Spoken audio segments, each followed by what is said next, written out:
Hello বন্ধুরা, কেমন আছো সবাই? তো দেখো, আজকে বাইরে কিন্তু প্রচণ্ড রোদ উঠেছিল, তার জন্য ভেজা জামা কাপড়গুলো ঘুম থেকে উঠেই বাইরে দিয়ে দিয়েছিলাম। স্নান করে নিয়েছি ধমাধম, দেখো পুজো দিয়ে দিব তার আগে দেখি মেয়ে গান করতে বসেছে।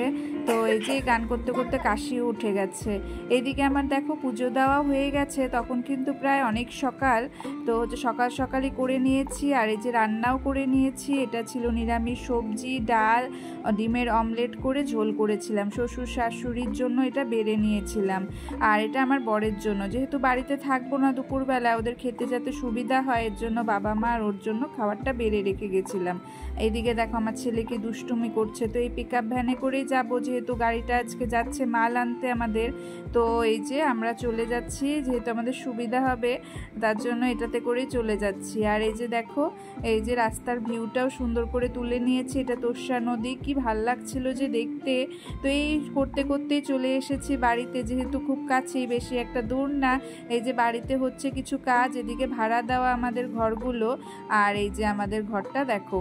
তো হচ্ছে এই যে আস্তে আস্তে ভাবছি যাব, মাকে সারপ্রাইজ দিব, মানে একটু অবাক করব। তার আগেই ছেলে গিয়ে মাকে ভয় দেখিয়ে দিয়েছে, কারণ মা ভেবেছিল হয়তো আর একটু দেরি হবে আসতে, তার জন্য মা একটু শুয়েছিল। আর এসে এই যে দেখো, এটা আমার বাবা মার ঘর। আর এই যে এখান থেকেই ব্যালকনি দিয়ে রাস্তাটা দেখা যায়।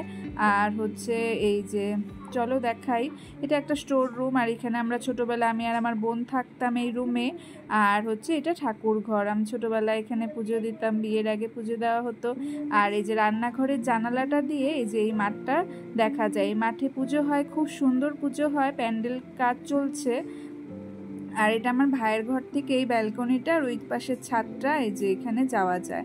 তারপরে দেখো আমরা টোটোতে করে চলে যাচ্ছিলাম যেই কাজের জন্য আজকে এসেছি, যেই প্রোগ্রামের জন্য এসেছি সেই প্রোগ্রামে যাওয়ার জন্য। তো আজকে ভাগ্নির আমার আশীর্বাদ ছিল। তো হচ্ছে এই যে এখানে ভাগ্নি জামাই বসে পড়েছে, আর এদিকে আমার মা, মেঝো জেঠি, সেজো জেঠি একটু দোল খাচ্ছে, ফটো তুলছে। আমি বললাম একটু দাঁড়াও, তোমাদের ফটো তুলে দিই। আমার বাবা, সেজো জেঠুও দাঁড়িয়ে পড়েছে। আমি এই স্মৃতিগুলোই তো থাকবে বলো, কিন্তু ওরা লজ্জা পাচ্ছিল, তুলতে চাচ্ছিল না, আমি জোর করে তুলে নিয়েছি।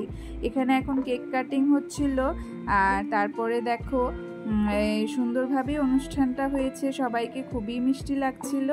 আর এদিকে বুলটিদি কেকটাকে নিয়ে যাচ্ছিল সুন্দর করে রাখার জন্য, যাতে নষ্ট না হয়ে যায়, ভালো করে গুছিয়ে রাখছিল।